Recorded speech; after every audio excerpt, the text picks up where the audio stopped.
स्वास्थ्य ठीक रखें, तनाव दूर होगा। खान पान ठीक रखें, तनाव दूर होगा। सरल जिंदगी रखें, सादी जिंदगी रखें, तनाव दूर होगा। धैर्य बनाए रखें, तनाव दूर होगा। धैर्य खो देंगे, तनाव बढ़ जाएगा। शांति दूत बनेंगे, मतलब शांति फैलाने वाले, भड़काने वाले, आग लगाने वाले नहीं। एक आदमी ने सब चीजें सीख ली। गुरुजी के पास रहता था, पहले चोरी करता था, फिर हेरा फेरी करता था, फिर लोगों को भड़काने का काम करता था। सब चीजें उसको दूर कराई। उसके बाद उसे मंदिर में बैठाया, बोले यहाँ बैठो। तो उससे किसने कहा कि यहाँ तो अब आपने वो सब छोड़ दिया होगा ना? बोले नहीं, कुछ ना कुछ करना पड़ता है, नहीं तो मन को शांति नहीं मिलती। कुछ लोग काम बिगाड़ के कुछ करते हैं ना। बोले यहाँ क्या करते हो? बोले जितने सत्संगी आते हैं ना, उनके जूते बदल देता हूँ इधर उधर। तो उसके बाद वो जो इधर उधर दौड़ दौड़ के जूते ढूंढ रहे होते हैं ना, फिर बड़ा मजा आता है। हमें एक सज्जन ऐसे ही मिले, वो यही काम करते थे। कोई काम बिगाड़ के आते थे और उसके बाद आके बोलते थे और कोई सेवा। वो काम बिगाड़ के मजा आता है बहुत लोगों को। पर याद रखिए, ऐसी सेवा देने का परिणाम मेवा नहीं है। फिर उनसे भी बड़ा कलाकार उनकी जिंदगी में आता जरूर है, जो उनको फिर वो दुख देता है, फिर वो भूल जाते हैं। आनंद मनाना आना चाहिए, लेकिन इस तरह से नहीं कि दूसरों को रुला के आनंदित होना चाहते हो, फिर वो आनंद नहीं है। याद रखिए, हंसना बहुत अच्छी बात है। किसी पर हंसना ये बहुत बुरी बात है।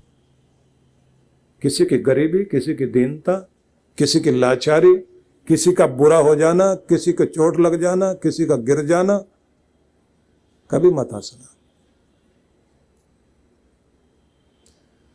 क्योंकि ऐसा हंसना वो भी हिंसा है, खतरनाक है वो। कभी कभी कुछ चीजें ऐसी होती हैं जिनको वक्त के अनुसार समझना चाहिए। यही तो व्यवहारिक ज्ञान है ना। व्यक्ति को व्यवहारिक ज्ञान जरूर आना चाहिए।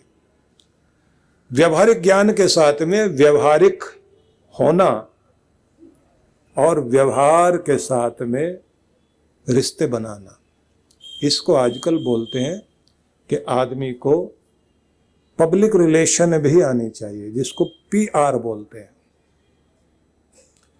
यूरोपियन लोग ये मानते हैं कि व्यक्ति की जिंदगी में 40%, 40% भूमिका उसके PR की होती है, पब्लिक रिलेशन की होती है।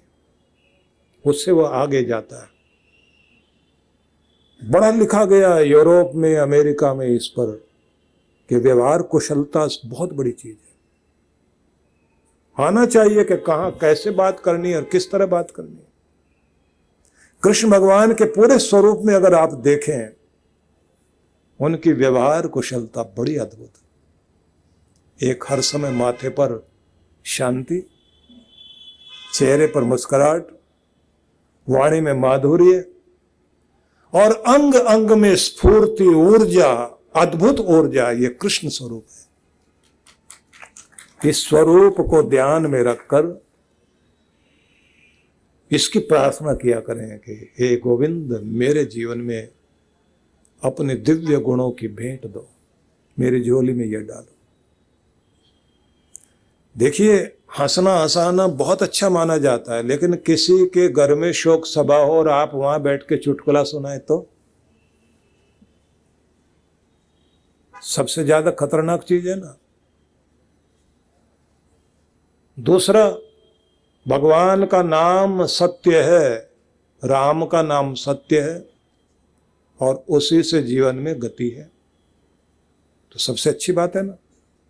लेकिन किसी का जन्मदिन हो या फिर आप जो है ब्याह शादी के मौके पर जब लावे फेरे चल रहे हो ना, विवाह हो रहा हो, उस समय कोई खड़ा होके जोर जोर से बोले राम नाम सत है, सत बोले गत है, तो फिर उसी की गत बनेगी ना। लोग जूता निकाल के उसको कहाँ तक छोड़ के आएंगे, और वो कहेगा गाली तो नहीं दी, बोला तो अच्छा ही है। लोग कहेंगे अपने घर में जाके सुबह शाम बोला करो राम नाम सत है। अच्छी चीज होने के बाद भी उसका उपयोग कैसे करना है, तो ये व्यवहार की कुशलता जब आपको आती है वो आपको आगे बढ़ाती है, नहीं तो तनाव देती है। कुछ होते हैं ना कि मुर्दा जब भी बोलेगा कफन फाड़ के ही बोलेगा, बोलते ही ऐसे हैं, दुखदायी। भगवान श्री कृष्ण ने 3 तपों का वर्णन किया, वाणी का तप, शरीर का तप और मन का तप। अद्भुत बताया कि ये तपस्या आनी चाहिए। अनुद्वेग करम वाक्यम सत्यम प्रिय हितम चयत। भड़काऊ भाषा का प्रयोग कभी मत करना। जो अनुद्वेग वाले वाक्यों को, उद्वेग वाले नहीं, शांति देने वाले वाक्यों को बोलता हो। सत्यम प्रिय हितम चयत, सत्य और प्रियता को ध्यान में रखकर बोलता हो। वाणी का तप है ना। देव गुरु प्राज्ञ पूजनम, बड़ों का सत्कार, सेवा, उसे भगवान शरीर का तप। मन प्रसाद सौम्यत्व मौनम आत्म विनिग्रह, मन में शांत प्रसन्न रहना, मौन मतलब ज्यादा बोलने से बचना, आत्म विनिग्रह खुद पर कंट्रोल, भाव संशुद्धि इति एतत् तपो मानसम उच्यते, भावनाओं की शुद्धि। कृष्ण कहते हैं कि ये आपका मानसिक तप है। इस युग के अनुसार ये 3 चीजें प्रत्येक व्यक्ति की जिंदगी में होनी चाहिए। तो बहुत ज्यादा जीवन के अंदर तनाव हम लोगों को हमारी खुशी से दूर करता है। आत्मविश्वास की कमी भी तनाव को बढ़ाती है। आत्मविश्वास आए तो तनाव कम होता है। और खुद पर नियंत्रण करना सीख जाएं तो तनाव से बच जाएंगे। कोई भड़काए और आप भड़क जाएं, कोई निराश करे और आप निराश हो जाएं, कोई रुलाए और आप रोने लग जाएं, तो समझना चाहिए कि आप आंतरिक रूप से बहुत दुर्बल हैं, दुर्बल आत्मा है। और खास बात, दूसरों के द्वारा बनाए गए लेबल अपने माथे पर मत चिपकने दो कि कोई आदमी आपको कोई लेबल चिपका दे। आप तो बहुत स्लो मोशन है, बड़ा लंबा लंबा काम को करते हैं, तो कभी भी अपने आप को मत मान लेना कि मैं स्लो मोशन हूं, दीर्घ सूत्री हूं। कुछ भी बोलते हैं लोग। तो कोई भी आपके माथे पर कोई चीज चिपका दे। मैं यहां तक कहना चाहता हूं कि कई बार माँ बाप भी गुस्से में आके कोई चीज बोल देते हैं कि तू कभी कुछ नहीं बन पाएगा, तू ये है, तू वो है, तू डफर है, फलाना है। ये सब अपने माथे पर स्टिकर मत चिपकने देना। ये ठप्पे लगाए जाते हैं ना, लोगों की आत्मा में चिपक जाते हैं। अपने को मजबूत करो इतना कि आप हर स्थिति का सामना कर सको। ध्यान रखिए, ख्वाहिश सब कोई करते हैं, ख्वाहिशों से नहीं गिरते फूल झोली में। ख्वाहिशों से नहीं गिरते फूल झोली में, कर्म की शाख को हिलाना पड़ता है। कुछ भी नहीं होगा कोसने से अंधेरे को, अपने हिस्से का दिया खुद जलाना पड़ता है। इसलिए जलाओ अपने अंदर दिए कि आपके अंदर रोशनी आ सके। तो भगवान श्री कृष्ण का यह संदेश जो मैं आपको सुना रहा हूं, नहीं ज्ञानेन सदृशम पवित्रम यह विद्यते। गीता जयंती का यह महान अवसर चल रहा है,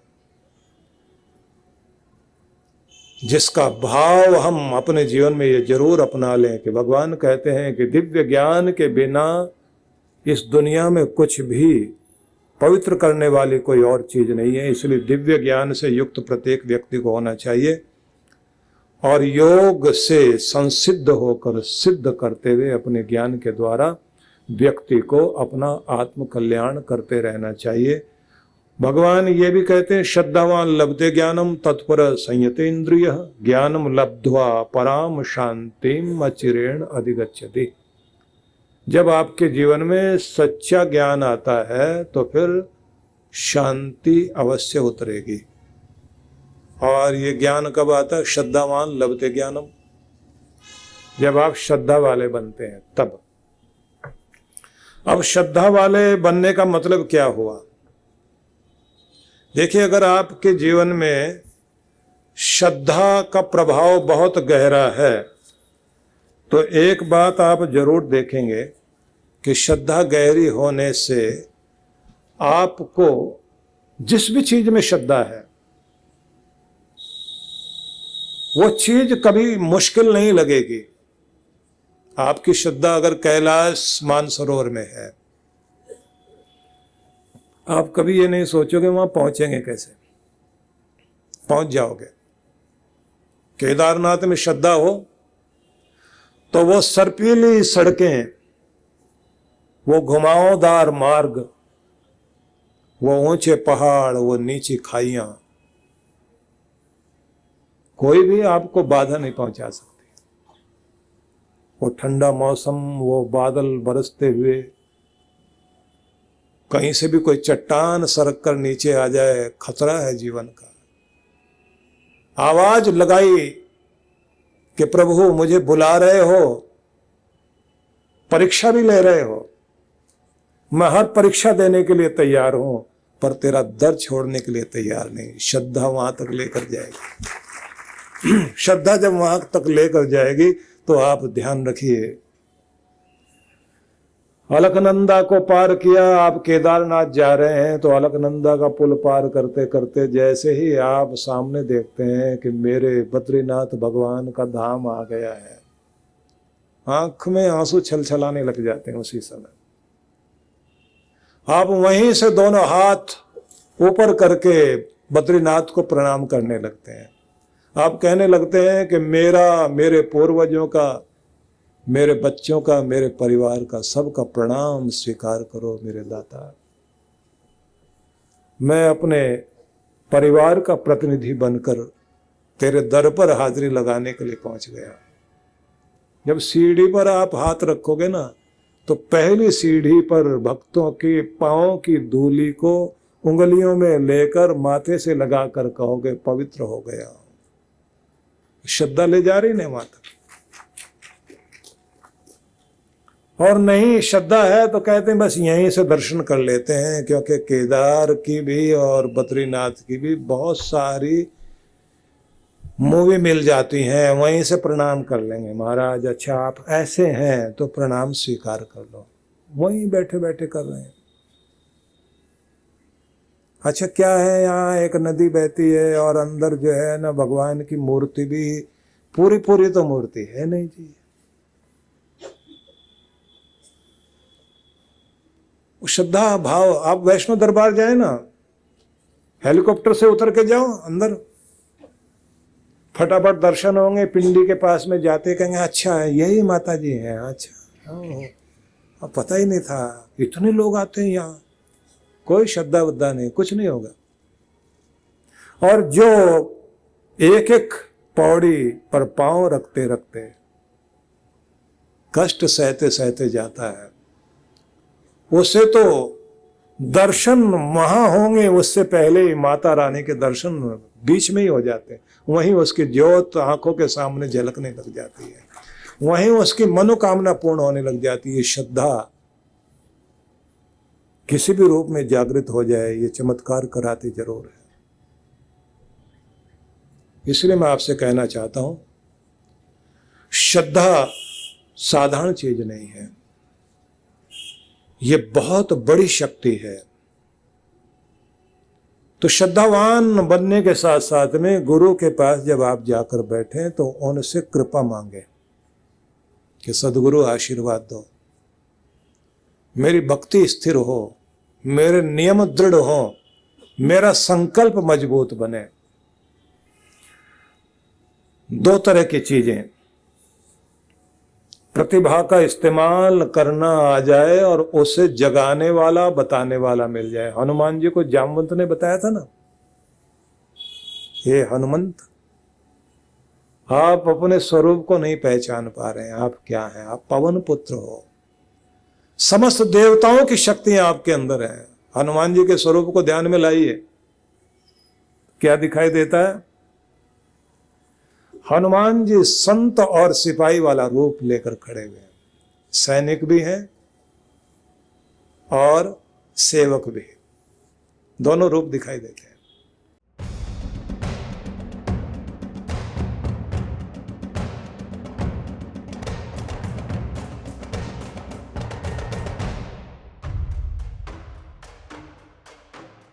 आप सभी के लिए यह एक आवश्यक सूचना है कि इस बार 26 अक्टूबर से 29 अक्टूबर तक विशेष गणेश लक्ष्मी महायज्ञ जो 108 कुंडीय होगा, उसका भव्य रूप में आयोजन किया जा रहा है।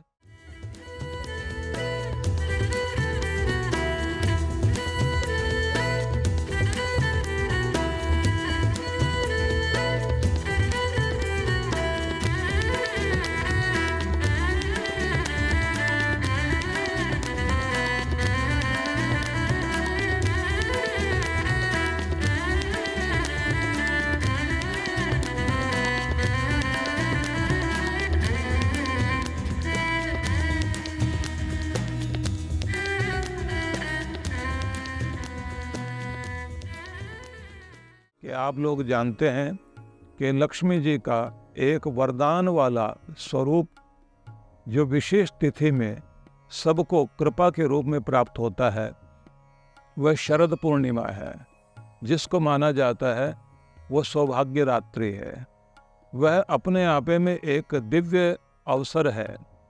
ऐसे समय में सामूहिक रूप से हजारों लोगों के द्वारा एक ही तरह की वाइब्रेशन, एक ही तरह का मंत्र पाठ, एक ही तरह की ध्वनियों का प्रभाव ब्रह्मांड में जिस तरह से होता है, उसका एक परिणाम अवश्य निकलता है कि जो हम सभी सोचते हैं कि हमारा सौभाग्य बढ़े, हमारा आरोग्य बढ़े, हमारी सुख समृद्धि बढ़े, हमारे घर में सब प्रकार का ऐश्वर्य आए, ऐसे सभी परिणाम हमें उस कृपा से प्राप्त होते हैं। जो कृपा हम सामूहिक रूप से यज्ञ करते हुए, एक साथ मंत्र घोष करते हुए जो कृपा प्राप्त कर सकते हैं, वो आश्चर्यजनक है, वो अद्भुत है। इसलिए मैं ये कहूँगा कि ये अवसर सच में ही बहुत ही लाभकारी है। इस अवसर पर मेरा निमंत्रण है, अब अवश्य पधारिए और इसमें भाग लीजिए। आप सब के लिए बहुत बहुत मंगल कामनाएं। अन्नपूर्णा योजना। इस योजना में आप अपने एवं अपने परिवार जनों के जन्मोत्सव, विवाह की वर्षगांठ तथा दिवंगत परिजनों की पावन स्मृति में आनंद धाम आश्रम में स्थित गुरुकुल के ऋषि कुमारों एवं वृद्धाश्रम के वृद्ध जनों को सहभोज करा सकते हैं। इस अवसर पर प्रातः गुरुकुल के ऋषि कुमारों द्वारा वैदिक मंत्रोच्चारण के साथ आपके एवं आपके परिवार की मंगल कामनाओं के निमित्त यज्ञ का आयोजन किया जाता है। यजमान की सुख, समृद्धि और दीर्घ आयु के लिए प्रार्थना भी की जाती है। दोपहर को सहभोज का आयोजन होता है। आप सपरिवार आनंद धाम पधारे, यज्ञ में भाग लें और अपने हाथों से भोजन कराकर पुण्य लाभ एवं आत्म संतुष्टि के भाव से जीवन को आनंदमय करें। इस योजना से जुड़ने के लिए एवं अधिक जानकारी के लिए संपर्क करें 9582954200 9560792792। सहयोग राशि भेजने के लिए हमारा अकाउंट डिटेल है